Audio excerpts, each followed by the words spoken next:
आज हम अभिज्ञान शाकुंतलम की चतुर्थ अंक के 2 श्लोकों का सप्रसंग व्याख्या करेंगे। जैसे श्लोक है ये पहला, आह अतिथि परिभाविनी विचिंतयन्ति यम अनन्य मानसा तपोधनम वेत्सि न माम उपस्थितम स्मर्षित त्वाम न सबोधितोऽपि सन् कथां प्रमुक्ता प्रथमम कृतां यु। इसी तरह अनुसूया की एक सूक्ति है, अनुसूया द्वारा कही हुई, को अन्य हुत्वाद दग्धुम प्रभवति। प्रियंवदा द्वारा एक सूक्ति है, को नामो श्रोदके नव मालिकाम सिंचति। इसके बाद अगला दूसरा श्लोक है, या तेकतो अस्त शिखरम पति औषधि नाम आविष्कृतो अरुण पुरः सर एकतो वर्गः तेजो देश युगपद विष्णुोद्भ्याम लोको नियमित युगात्म दशांतरेषु। अब इन दोनों श्लोकों का हम सब प्रसंग व्याख्या करेंगे।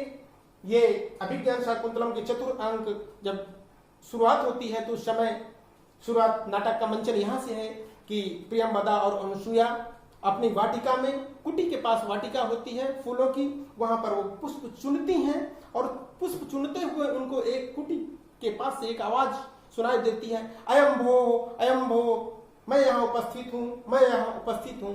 दोनों सखियां प्रियंवदा और अनुसूया ये कहती हैं कि कोई बात नहीं, वहां पर शकुंतला उपस्थित ही है तो शकुंतला जो भी है अतिथि सत्कार वो कर देगी। लेकिन अनुसूया कहती है नहीं, आज उसका मन कहीं और है। जब से उनके पिता पति छोड़ करके गए तब से उनका मन यहाँ पर नहीं है। इसी तरह आपस में फूल चुनते हुए बात करती हैं और थोड़े से पुष्प और चुनती हैं कि पति को अर्घ्य देने के लिए, और थोड़े से चुनती हैं। फिर वहां पर से पुष्प चुनते हुए अपनी कुटी की तरफ आती हैं तो वो देखती हैं कि यहाँ पर तो दुर्वासा ऋषि हैं और दुर्वासा ऋषि वेग पूर्वक जब वो देखते हैं कि अयम भो कहते हुए, और शकुंतला सामने बैठी रहती है और वो कुछ भी ध्यान नहीं देती है कि कौन बुला रहा है कौन नहीं बुला रहा, उसका ध्यान उधर नहीं जाता है। और इसी क्रोध देख करके दुर्वासा ऋषि को क्रोध आ जाता है कि मेरे उपस्थित मैं उपस्थित हूं और यहाँ पर कोई ध्यान नहीं दे रहा। अतिथि पर भाविनी, वो शकुंतला से कहते हैं अतिथि पर भाविनी, अरे अतिथि का तिरस्कार करने वाली, विचिंतयन्ति यम अनन्य मानसा। दुर्वासा ऋषि उसको श्राप देते हैं, कहते हैं विचिंतयन्ति यम अनन्य मानसा, जिसका तुम इतने अनन्य हृदय से क्या करते चिंतन कर रहे, जिसका तुम इतने अनन्य हृदय से, क्योंकि शकुंतला वहां पर कुटिया पर बैठी हुई थी और वो अपने पति के बारे में सोच रही थी। उसी समय ऋषि की तरफ ध्यान नहीं देती है तो महर्षि ऋषि दुर्वासा ऋषि उनको श्राप देते हैं, विचिंतयन्ति यम अनन्य मानसा, जिसका तुम इतने अनन्य हृदय से, जिसका तुम चिंतन कर रही हो, तपोधनम वेत्सि न माम उपस्थितम, और मुझ तपस्वी को, मैं यहाँ उपस्थित हूँ और मुझ तपोधनम, जिन तपस्वियों का जो तप ही धन होता है, तपोधनम वेत्सि न माम उपस्थित, मुझ उपस्थित हुए तपस्वी की तरफ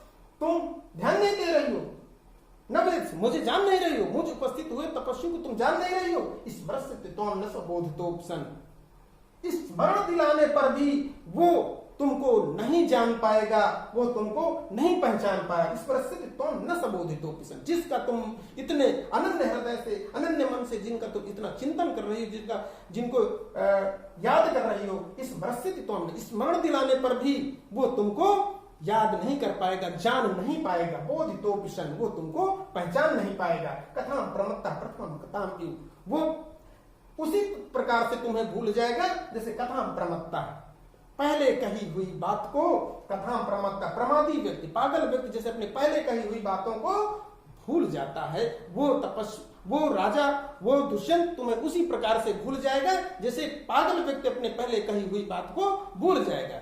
कौन सी कही हुई बात? क्योंकि राजा ये कह के गए थे कि हम यहाँ से गंधर्व विवाह करके तो जा रहे हैं, इसके बाद हस्तिनापुर से वापस पुनः आपको लेने आएंगे, ये बात कह रहे वो भूल जाएगा। ये श्लोकार्थ। इसके बाद अनुसूया ये देख लेती है, अनुसूया और प्रियंवदा जब दोनों आती हैं तो अरे वो तो देख लेती है, ये तो महर्षि दुर्वासा ऋषि है जो इतना सुलभ, जो इतनी आसानी से क्रोधित हो जाते हैं, तुरंत ही क्रोधित होते हैं। तो अनुसूया कहते कौन अन्य हुत्वाद दग्धुम प्रभवति, कौन अन्य है, कौन अग्नि के अतिरिक्त इनको कौन जला सकता है, को अन्य हुत्वाद दग्धुम प्रभवति, अग्नि के अतिरिक्त इनको कौन जला सकता है। अनुसूया कहती है कि तब तक मैं अर्घ्य और फूल लेकर के आती हूँ, प्रियंवदा तुम जाओ और दुर्वासा ऋषि को किसी तरह से वापस लाओ, अनुनय विनय करके। अनुसूया इसके बाद वापस आती है और प्रियंवदा दुर्वासा ऋषि को मनाने जाती है। दुर्वासा ऋषि क्रोधित होते हैं, वापस नहीं आते हैं, किंतु ये कह देते हैं कि मेरा श्राप मिथ्या नहीं हो सकता है, किंतु यदि उस राजा की कोई दी हुई वस्तु है उसको यदि दिखा दी जाएगी, आवरण कोई आभूषण कोई है और उसको दिखा दिया जाएगा तो वो राजा पुनः याद कर लेगा और वो श्राप समाप्त हो जाएगा। फिर दोनों सखियां, फिर अनुसुईया प्रियंवदा से पूछती हैं तो कहते हैं कि मैंने बहुत अनुनय विनय किया कि ये आपकी पुत्रियों का पहला अपराध है, ऐसा जान करके आप क्षमा कर दीजिए। तो उन्होंने वो वापस आने के लिए तो तैयार नहीं हुए, किंतु उन्होंने ये जरूर कह दिया कि यदि उनकी कोई आवरण, यदि कोई आभूषण उनका दिया हुआ है, आवरण कोई चित्र कुछ भी दिया हुआ है, वो यदि उनको दिखा दिया जाएगा तो ये श्राप समाप्त हो जाएगा। और ऐसा ही कहकर निश्चिंत हो जाते हैं कि तब ठीक है, तब बहुत ज्यादा चिंतित होने की आवश्यकता नहीं है, क्योंकि वो राजा अपने नाम से अंकित अंगूठी को दे करके गया था। इस तरह से वापस आती हैं, शकुंतला को देखती हैं कि कुटिया के बाहर वदनमुख, वो अपने मुख में हाथ रखे हुए जमीन पर बैठी हुई, वहीं पर कुटिया के बाहर बैठी हुई है। कहती हैं कि देखो इसको तो अपना ध्यान नहीं है, शकुंतला को अपना ध्यान नहीं है, तो वो कुटिया पर आए हुए तपस्वी का क्या ध्यान रखती। फिर प्रियंवदा कहती है को नामोपरोध के नवमालिका सिंचन, वो कहती है कि ये इस श्राप की घटना को हम शकुंतला से नहीं बताएंगे, क्योंकि शकुंतला तो पहले से ही इतना दुखी है, अपने पति के वियोग में पहले से ही इतना दुखी है। यदि हम इस श्राप की घटना को बता देंगे, यदि इस श्राप की घटना को हमने बता दिया तो शकुंतला और भी दुखी हो जाएगी। तो वही कहती है प्रियंवदा को नामोपरोध के नवमालिका सिंचती, नवमालिका सिंचती, कौन नवमालिका को गर्म पानी से, को नामोपरोध के नवमालिका सिंचती, कौन नवमालिका को गर्म पानी से सिंचता है। अर्थात जो बेल होती है, जो बेल होती है, जो लता होती है, उसको गर्म पानी से सींचने पर वो क्या हो जाता है, सूख जाती है। उसी तरह से हमारी शकुंतला वो लता के समान है। यदि हम इसको श्राप की घटना बता देंगे तो हमारी सखी और दुखी हो जाएगी। इसके बाद अगला श्लोक आता है।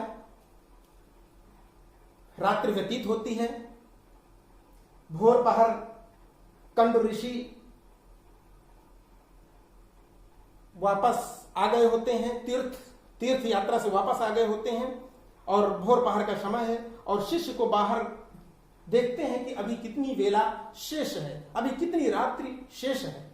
यही देखने के लिए शिष्य बाहर चारों तरफ अवलोकन करता है और देखता है कि जात एक तो अस्ति शिखरम प्रति औषधि नाम, देखता है जात एक तो अस्ति शिखरम, एक तरफ तो औषधियों का पति चंद्रमा, पति औषधि नाम, औषधियों का पति कौन, चंद्रमा, एक तरफ तो औषधियों का पति चंद्रमा अस्त हो रहा है, शिखरों में अस्त हो रहा, पर्वतों की तरफ अस्त होता है। जैसे सवेरा जब होता है तो एक तरफ चंद्रमा अस्त होता है, तो आविष्कृतो अरुणपुरा सर एक तो अर्का, और एक तरफ आविष्कृतो अरुणपुरा, अरुण लालिमा को आगे किए हुए अर्क माने सूर्य, और एक तरफ लालिमा को आगे किए हुए सूर्य उदित हो रहा है। जात एक तो अस्ति शिखरम पति औषधि नाम, औषधियों का पति चंद्रमा एक तरफ अस्त हो रहा है और एक तरफ लालिमा को आगे किए हुए सूर्य उदित हो रहा है। तेजो देश युगपद विष्णोदयम, दो तेजों का एक साथ, दो तेजो देश, दो तेजों का युगपद एक साथ, व्यसनो ऐसा व्यसन, एक तरफ अस्त होना और दूसरी तरफ उदित होना, यानी कि सुख और दुख जैसा, एक तरफ सूर्य उदित हो रहा है और एक तरफ चंद्रमा अस्त हो रहा है। लोको नियमित इवा दशांतरेषु, ऐसा लग रहा है ये संसार दो तेजों को नियंत्रित कर रहा है, दो तेजों को एक साथ आत्म नियंत्रित कर रहा है, ऐसी दशाएं उपस्थित हो रही हैं।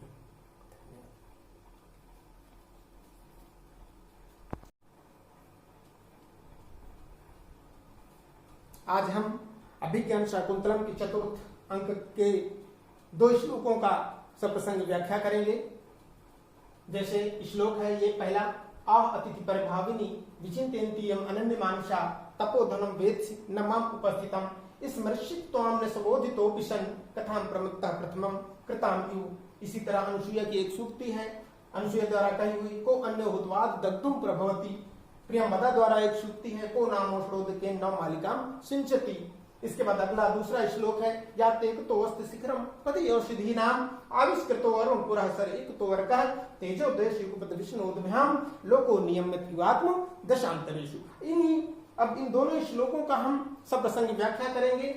ये अभिज्ञान शाकुंतलम के चतुर्थ अंक जब शुरुआत होती है तो उस समय शुरुआत नाटक का मंचन यहाँ से है कि प्रियंवदा और अनुसूया अपनी वाटिका में, कुटी के पास वाटिका होती है फूलों की, वहां पर वो पुष्प चुनती हैं और पुष्प चुनते हुए उनको एक कुटी के पास से एक आवाज सुनाई देती है, अयम भो मैं यहाँ उपस्थित हूँ, मैं यहाँ उपस्थित हूँ।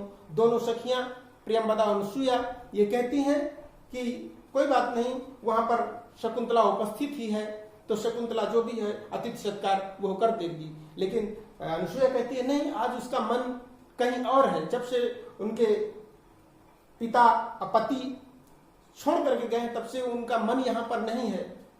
इसी तरह आपस में फूल चुनते हुए बात करती हैं और थोड़े से पुष्प और चुनती हैं कि पति को अर्घ्य देने के लिए, और थोड़े से चुनती हैं। फिर वहां पर से पुष्प चुनते हुए अपनी कुटी की तरफ आती हैं तो वो देखती हैं कि यहाँ पर तो दुर्वासा ऋषि हैं और दुर्वासा ऋषि वेग पूर्वक जब वो देखते हैं कि अयम भो कहते हुए, और शकुंतला सामने बैठी रहती है और वो कुछ भी ध्यान नहीं देती है कि कौन बुला रहा है कौन नहीं बुला रहा, उसका ध्यान उधर नहीं जाता है।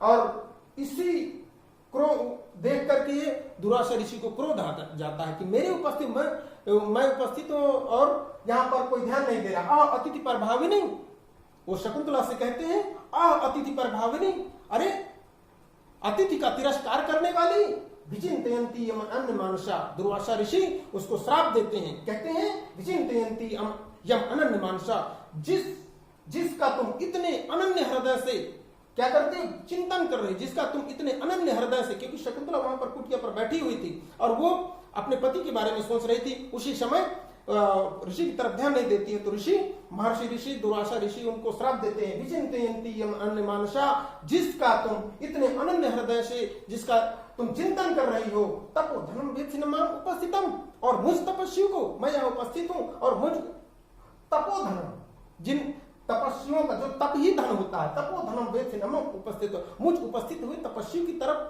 तुम ध्यान नहीं दे रही हो, न वेद मुझे जान नहीं रही हो, मुझ उपस्थित हुए तपस्वी को तुम जान नहीं रही हो। इस वर्ष तुम न सबोधतोपसन, इस स्मरण दिलाने पर भी वो तुमको नहीं जान पाएगा, वो तुमको नहीं पहचान पाएगा। इस परिस्थिति तुम न सबोधितोपसन, जिसका तुम इतने अनन्य हृदय से, अनन्य मन से, जिनका तुम इतना चिंतन कर रही हो, जिनको याद कर रही हो, इस परिस्थिति तुम स्मरण दिलाने पर भी वो तुमको याद नहीं कर पाएगा, जान नहीं पाएगा। बोधितोपसन, वो तुमको पहचान नहीं पाएगा। कथाम प्रमत्ता प्रथम कथाम, वो उसी प्रकार से तुम्हें भूल जाएगा जैसे कथाम प्रमत्ता, पहले कही हुई बात को, कथाम प्रमत्ता प्रमादी व्यक्ति, पागल व्यक्ति जैसे अपने पहले कही हुई बातों को भूल जाता है, वो राजा, वो दुष्यंत तुम्हें उसी प्रकार से भूल जाएगा जैसे पागल व्यक्ति अपने पहले कही हुई बात को भूल जाएगा।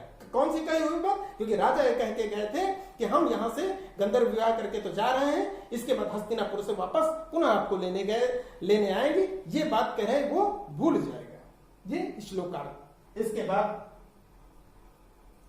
अनुसूया ये देख लेती है, अनुसूया और प्रियंवदा जब दोनों आती हैं तो अरे वो तो देख लेती, ये तो महर्षि दुर्वासा ऋषि है जो इतना सुलभ, जो इतनी आसानी से क्रोधित हो जाते हैं, तुरंत ही क्रोधित होते हैं।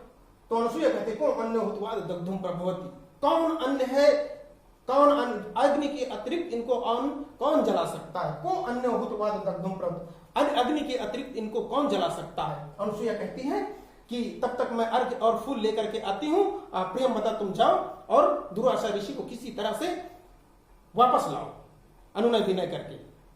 अनुसूया इसके बाद वापस आती है और प्रियंवदा दुर्वासा ऋषि को मनाने जाती है।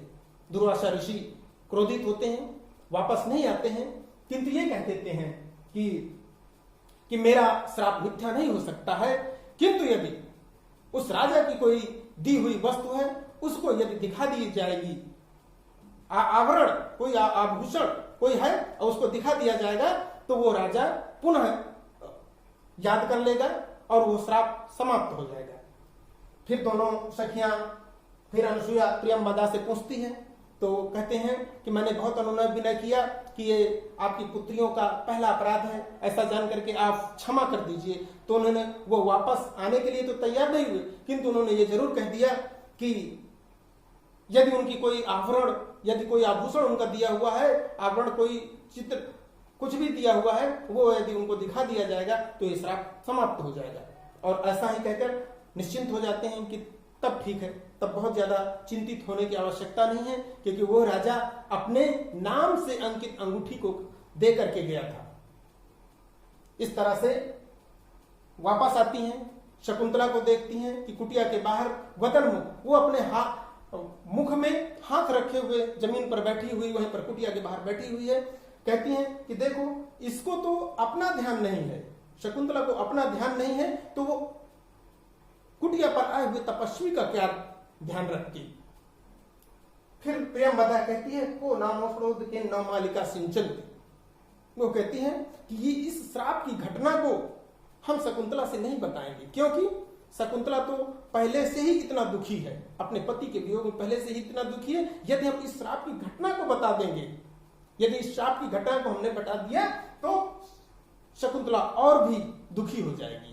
तो वही कहती है प्रियंवदा, को नामोपरोध के नवमालिका सिंचती। नवमालिका सिंचती, कौन नवमालिका को गर्म पानी से, को नामोपरोध के नवमालिका सिंचती, कौन नवमालिका को गर्म पानी से सिंचता है। अर्थात जो बेल होती है, जो बेल होती है, जो लता होती है, उसको गर्म पानी से सींचने पर वो क्या हो जाता है, सूख जाती है। उसी तरह से हमारी शकुंतला वो लता के समान है। यदि हम इसको श्राप की घटना बता देंगे तो हमारी सखी और दुखी हो जाएगी।